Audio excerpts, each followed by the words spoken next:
Welcome to Bharat media. Medchal జిల్లా Boduppal municipal corporation colony సంక్షేమ సంఘాల సమైక్య చైర్మన్ రాపోలు రాములు, కేటీఆర్ మరియు కవిత తెలంగాణ తల్లి విగ్రహంపై చేసిన అనుచిత వ్యాఖ్యలను ఖండించారు. ఈ సందర్భంగా ఆయన మీడియాతో మాట్లాడుతూ కాంగ్రెస్ ప్రభుత్వం ఏర్పరిచిన తెలంగాణ తల్లి విగ్రహ రూపాన్ని వర్ణిస్తూ టీఆర్ఎస్ నాయకులు అధినేతలు చేస్తున్న అనుచిత వ్యాఖ్యలు సబబు కాదంటూ వివరించారు. రాష్ట్రంలో ప్రతిపక్ష నాయకులుగా మీరు వర్ణించడానికి చాలా సమస్యలు ఉన్నాయని, కానీ వాటన్నింటినీ వదిలిపెట్టి తెలంగాణ తల్లి విగ్రహంపై విమర్శించడం ఎంతవరకు కరెక్ట్ అని ప్రశ్నించారు. ప్రతిపక్ష నాయకులుగా ప్రజా సమస్యలపై ప్రభుత్వంతో పోరాడాలి, కానీ ఇలాంటివి ముందుంచి పబ్బం గడుపుకోవడం కరెక్ట్ కాదన్నారు. కాంగ్రెస్ ప్రభుత్వం చేసే ప్రతి పనిని వ్యతిరేకించడం అలవాటుగా చేసుకున్నారని, ఇలాంటివి చేస్తూ ఊరుకునేది లేదని హెచ్చరించారు. ఈ కార్యక్రమంలో ఫెడరేషన్ అధ్యక్షులు అబ్రహం లింకన్, మాజీ అధ్యక్షులు చెంచల నరసింహారావు, ప్రధాన కార్యదర్శి రామకృష్ణారెడ్డి, ఎస్ఎస్ఎల్ అధ్యక్షులు నవీన్, ఫెడరేషన్ నాయకులు తదితరులు పాల్గొన్నారు. ఈరోజు గత కొంతకాలంగా రాష్ట్రంలో బీఆర్ఎస్ పార్టీ నాయకులు వారి మాటలు చూస్తూ ఉంటే ఏమి సమాధానం దొరకలేని పరిస్థితి కనపడతా ఉంది. దొంగనే దొంగ దొంగ అన్నట్టుగా అరిచినట్టుగా కేటీఆర్, కేసీఆర్, హరీష్ రావు, అదేవిధంగా కవిత కూడా మాట్లాడడం అనేది కొన్ని విషయాలు మీ ముందు ఉంచదలుచుకున్నాను. ఒకటి ఏంటంటే, నిన్న ఆయన ఏం మాట్లాడతాడు అంటే, కేటీఆర్ తెలంగాణ తల్లి విగ్రహాన్ని మార్చడం వల్ల తెలంగాణ అస్తిత్వంపై దాడి జరిగింది కాంగ్రెస్ పార్టీ అని చెప్పి చెప్తా ఉన్నాను. నేను అడుగుతూ ఉన్న కేటీఆర్ను లేకపోతే హరీష్ రావుని కానీ బీఆర్ఎస్ వాళ్ళు ఎవరైనా సరే, అసలు తెలంగాణ అస్తిత్వం అనే పదానికి అర్థం తెలియని నీవు అసలు లీడర్ ఎట్లా అయినావో ఒకసారి నువ్వు ఆలోచించు. ఎందుకంటే తెలంగాణ ఉద్యమంలో లేవు, తెలంగాణ పోరాటంలో లేవు, అమరులలో నువ్వు లేవు, ఒక్కనాడైనా రోడ్లు ఎక్కిన సంఘటనలు దగ్గర లేవు, ఒక్కరోజైనా నువ్వు తెలంగాణ కోసం పోరాడి అరెస్ట్ అయిన దాఖలాలు లేవు. నీ అయ్యే చేసి దొంగ దీక్షలు, రాత్రిపూట తినాలి, పొద్దుపూట వండుకోవాలి. ఇదే కదా మీ తెలంగాణలో మీ దీక్షలు. తర్వాత ఈ 10 సంవత్సరాలు మీరు అధికారంలో ఉన్నప్పుడు తెలంగాణ తల్లి విగ్రహాన్ని ఎందుకు ప్రతిష్ఠించలేకపోయిందో సమాధానం చెప్పాలి కేటీఆర్. 10 సంవత్సరాలు మీరు అధికారంలో ఉన్నారు కదా, అసలు తెలంగాణ తల్లి అంటేనే పోరాటానికి, త్యాగానికి ప్రతీక, పాడి పంటలు ప్రతీక. అట్లాంటి వాటిని నేను విగ్రహానికి తెలంగాణ తల్లికి కిరీటం పెట్టి ఆమె తెలంగాణ తల్లి అంటే ఒకసారి చూపించాలి. తెలంగాణ తల్లి ఇట్లుంటుందా? అసలు తెలంగాణలో ఏ పల్లెల్లో పోయినా తెలంగాణ తల్లి చూస్తే కిరీటం పెట్టుకొని కనబడుతుందా? దేవతను చేసి పెట్టిరు మీరు దేవతను చేసి పెట్టిరు. ఇట్లుంటుందా తెలంగాణ తల్లి? ఇట్లా ఉంటుందా తెలంగాణ తల్లి? ఇట్లా కిరీటాలు పెట్టుకొని తిరుగుతారా? ఎక్కడ చూపిస్తావా? మీ దొరలిళ్ళల్లో కూడా చూపిస్తావా? పోనీ మీ భార్యలు ఉన్నారు కదా, మీ వెలమ దొరలు కదా, మీ వెలమ దొరల ఇళ్ళల్లో ఇట్లా కనపడుతుందా తల్లులు? చెప్పండి. చేయి చూపిస్తున్నది, చేయి చూపించకపోతే ఒక ఆశీర్వాదపూర్వకమైనటువంటి విషయం చేయి చూపించడం. పెద్దవాళ్ళు పిల్లల మీద చేయి పెట్టడం అనేది, తల మీద చేయి పెట్టడం అనేది, చేయి చూపించడం అనేది ఒక ఆశీర్వాదకరమైనటువంటి మాట. ఆ అర్థం తెలియకుండా ఇట్లా కిరీటాలు పెట్టుకొని నీ జొన్న కంకులు పట్టుకొని తిరుగుతారా? ఎక్కడన్నా మీ ఆడలు తిరిగిరా? మీ కవితమ్మ తిరుగుతుందేమో వజ్ర వైడూర్యాలు పెట్టుకొని, ఆమె దోచిన డబ్బంతా తీసుకొని. ఇది తెలంగాణ అస్తిత్వం మీద దాడా? అసలు మీరు జాతీయ గీతాన్ని జయ జయ హే తెలంగాణ జననీ జన గీతనం అని చెప్పి మరి అందశ్రీ రాసిన పాటను పాడుకున్నారు ప్రజలు. ఉద్యమాలలో కూడా మారుమోగింది. కానీ అట్లాంటి పాటను మీరు ఎందుకు జాతీయ గీతంగా ఎందుకు గుర్తించలేకపోయారు? 1 ఇయర్ పరిపాలనలోనే కాంగ్రెస్ ప్రభుత్వం, రేవంత్ రెడ్డి గారి ప్రభుత్వము 1 సంవత్సర కాలంలోనే జాతీయ గీతాన్ని ఆవిష్కరించేసినాం. అవి అఫీషియల్గా దాన్ని ఇలా పాఠశాలలో కూడా మీకొద్దు.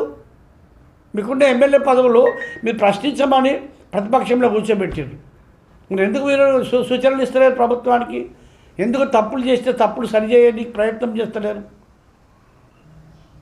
కాబట్టి నేను ఈ సందర్భంగా ఒకటే తెలియజేస్తున్నా, కేటీఆర్, హరీష్ రావు, కవిత, కేసీఆర్ కూడా మీరు అందరు నోరు అదుపులో పెట్టుకొని మాట్లాడండి. ఈసారి మొన్న 39 సీట్లు వచ్చినాయి, ఈసారి 9 సీట్లు కూడా రావు. 9 సీట్లు కూడా వచ్చే పరిస్థితి లేదు. ఏదో బలవంతంగా మీ ఎంబడి ఉంటుంది మీ ఎమ్మెల్యేలు. ఎప్పుడు జంప్ అయినా కాంగ్రెస్లో కానీ వేడి చేస్తూ ఉన్నారు. ఎంతోమంది వచ్చి మాట్లాడుకొని పోతున్నారు. మేము మంత్రుల దగ్గరికి, మరి సంబంధిత అధికారుల దగ్గరికి ఇంతెందుకు మేడ్చల్ ఎమ్మెల్యే మల్లారెడ్డి మాతోనే చెప్తా ఉన్నాడు, మమ్మల్ని ఎప్పుడు తీసుకుంటారన్నా, మీ కాలు మొక్తామన్నా, మీ దండం పెడతామన్నా, మనం కాంగ్రెస్ పార్టీలో తీసుకోమని చెప్పున్నాను అని మాలాంటిలో కూడా రికమెండ్ చేసే పరిస్థితి ఉన్నది. అంటే అసలు మీ దగ్గర ఎట్లాంటి వ్యక్తులు, ఎట్లాంటి దిగజారినటువంటి వ్యక్తులు ఉన్నారో మీరు అర్థం చేసుకోవాలి. దీనికి అంతటి కారణం మీ అహంకారం. మీ అహంకారం తగ్గించుకోకపోతే ప్రజలు ఇంకా మీరు అడగదొక్కుతారు. ఖచ్చితంగా రాబోయే రోజులలో అవి కూడా ఉన్న సీట్లు కూడా కోల్పోతారు. మీరు అందరూ కూడా నువ్వొక దిక్కు, మీ అయ్యొక దిక్కు, మీ బావ, మీ చెల్లెఒక దిక్కు, మరి మీరు అందరూ కూడా రోడ్ల మీద తిరగాల్సిన పరిస్థితి ఉండదు అని చెప్పి సందర్భంగా నేను హెచ్చరిస్తూ సెలవు తీసుకుంటా ఉన్నాను.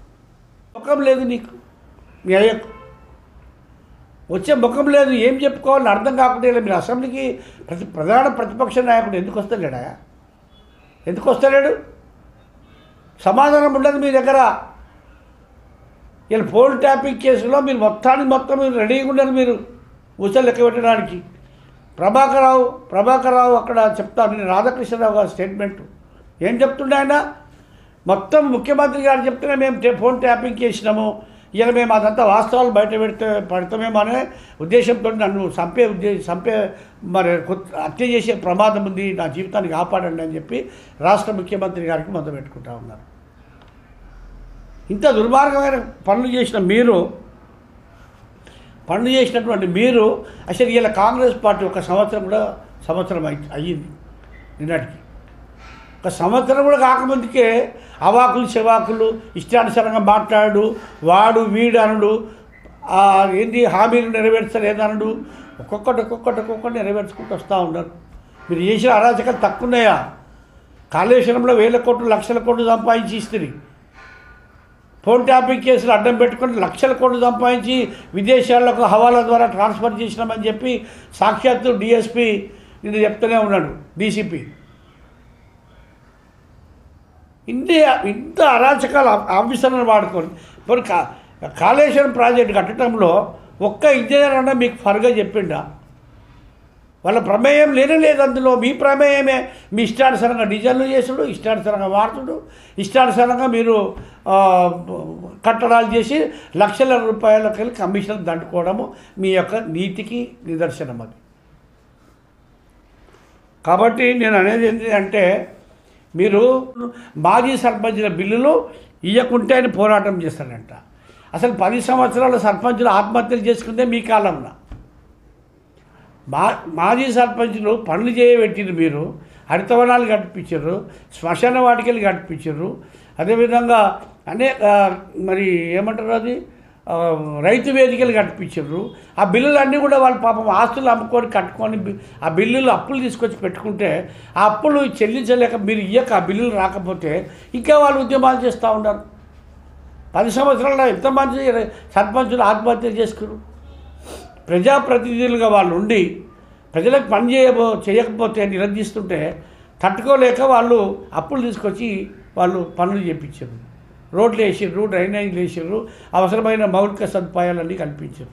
అట్లాంటి వాళ్ళను బిల్లులు చెల్లించకుండా ఆపింది మీరు. ఈ సంవత్సర కాలంలో మీరు చేసిన అప్పులకు వడ్డీలే కట్టుడు సరిపోతూ ఉంది. అట్లాంటి వదిలిపెట్టి బిల్లులు చెల్లించండి. మీకు అర్హత ఉందా? నీకు అర్హత ఉందా? మీ బామ్మడి కేటీఆర్ పంచాయతీరాజ్ శాఖ మంత్రి చేసిండు, నువ్వు ఫైనాన్స్ మినిస్టర్ ఎందుకు ఇవ్వలేదు? నువ్వు ఏమైనా సిగ్గు శరం ఉండాలి మీరు మాట్లాడడానికి. పదవులు అధికారం కోల్పోగానే పిచ్చెక్కిన కుక్కల్లాగా అరుస్తావు, మెంటల్ కుక్కల్లాగా. ఇష్టానుసారంగా వాడు వీడు ఒక ముఖ్యమంత్రి స్థాయి వ్యక్తిని కూడా పట్టుకొని నీ ఇష్టానుసారంగా మాట్లాడితే ప్రజలు గమనిస్తూ ఉన్నారు. అదే నిన్న అదాని అండ్ రేవంత్ రెడ్డి టీషర్ట్లు వేసుకొని ఫోటోలో టీషర్ట్లు వేసుకొని అసెంబ్లీకి పోతారా? ఇదేమైనా పద్ధతి ఇది? అదానికి ఎక్కడ, రేవంత్ రెడ్డి గారు ఎక్కడ? అదాని మోదీ బొమ్మలు పెట్టుకొని మీరు పార్లమెంట్లో చూపించండి.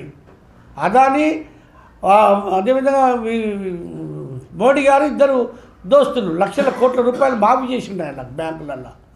బ్యాంకు రుణాలు 10,000 కోట్ల రూపాయలు ఇలా పేద రైతులకు మాఫీ చేయలేదు, కానీ పెద్ద పెద్ద బడా వ్యాపారస్తులకు మాఫీ చేసింది బీజేపీ ప్రభుత్వం. మీకు అసలు ఏం అర్హత ఉందని చెప్పి, అసలు కేసీఆర్ రావాలని చెప్పి విగ్రహం ఓపెనింగ్ రావాలని చెప్పి సాక్షాత్తు రాష్ట్ర మంత్రివర్యులు పొన్నం ప్రభాకర్ గారు వాళ్ళ ఫామ్ హౌస్కి వెళ్ళి మరి ఆహ్వానం పంపిస్తే